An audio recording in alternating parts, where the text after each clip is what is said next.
اللهم نبهني فيه لبركات أسحاره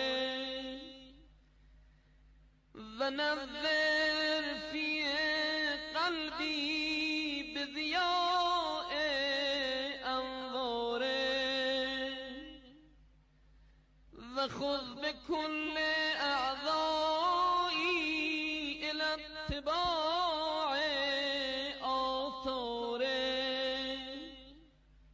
بنورك يا منور قلوب العارفين. એ મારા અલ્લાહ, મને આ મહિનામાં સહરીઓની બરકતોથી જાગૃત કર અને આ મહિનામાં મારા દિલને તેના તમામ નૂરની રોશનીથી નૂરાની કરી દે અને આ મહિનામાં મારા બદનના તમામ અંગોને તેના હુક્મ ઉપર તાબેદારી કરવા માટે તૈયાર કર. તારા નૂર થકી એ આરીફોના દિલોને નૂરાની બનાવનાર.